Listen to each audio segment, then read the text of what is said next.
Republican Senator Marsha Blackburn. Senator, it's great to see you again. Okay, let's break down this big major whopper.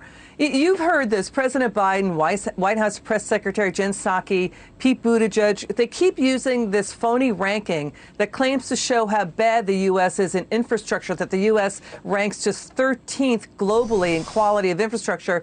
But this leaves out population size, land mass, total miles of roads and highways, the number of airports for each country. I mean, this just feels like major apples to oranges stuff. What do you say?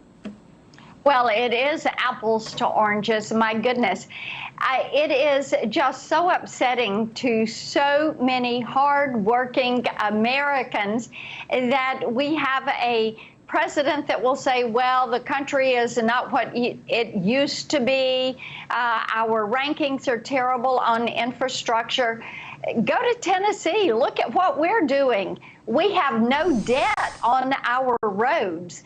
But what we see the Biden administration doing is, instead of an infrastructure bill that is targeted to roads and bridges and highways and interstates and ports and airports and waterways and broadband, what do you hear them doing? They want to talk about human infrastructure. They want to talk about healthcare infrastructure.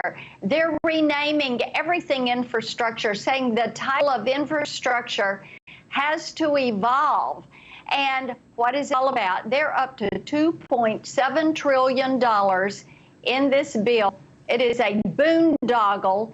It is a liberal wish list when they are spending more money on electric vehicles than they are on roads, bridges, highways, interstates, ports, airport, and broadband combined. All of those combined. Wow. This is an issue. Okay. That's a big deal, what you just said. You know, let's go through it. Singapore, the Netherlands, and the UAE, in terms of landmass on this ranking. You know, in this ranking doesn't take into account landmass. Those three countries rank higher than the U.S., but they could all fit into Louisiana. All three are about the size of Texas in terms of population. Alabama has more airports than all three of these countries. Nevada has more roads and expressways. And, you know, compare it to Russia and China. That's the right comparison.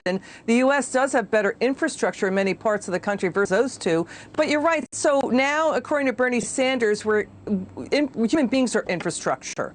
So if they cared about infrastructure, why just spend 5% of the $2.25 trillion spent on roads and bridges? But now we're human infrastructure. What does that mean in terms of how the government's going to approach us? Well, it means that what they're trying to do in order to get their way is to say everything is infrastructure. But bear in mind, we did 5 bipartisan COVID relief bills. We have had 1 partisan COVID relief bill. They said everything was COVID relief. And then, oh, by the way, less than 10% of the bill actually went to COVID relief. And the rest of it was their wish list. And now with this boondoggle of a bill, what you got is everything being termed infrastructure, human beings. I mean, Ben & Jerry's ice cream is going to be infrastructure because you want it in the summertime and it's made by humans. I mean, the list goes on and on. The way they're approaching this is absolutely ridiculous.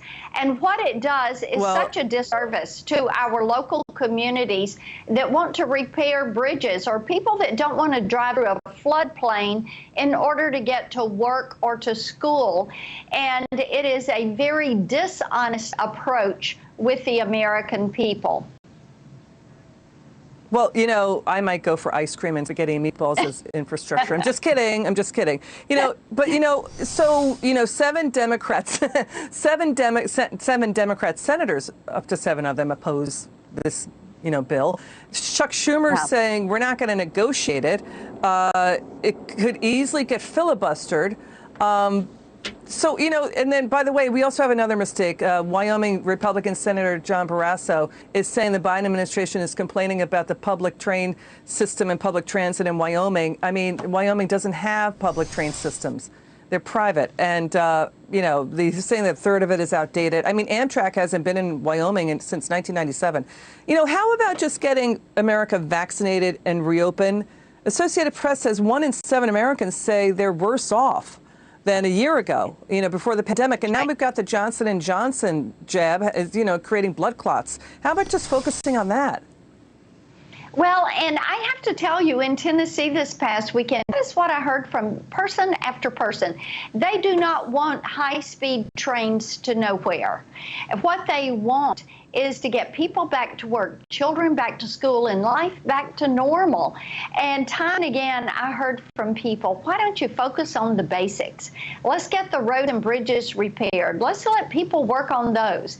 Let's see if we can get the southern border secured. The southern wall, that border wall, that is infrastructure. And you know what? You've got the components to complete that wall laying out there in the dirt on our side of the border. The equipment is sitting idle. Let's put people to work and finish that wall. Let's get the Keystone Pipeline in gear.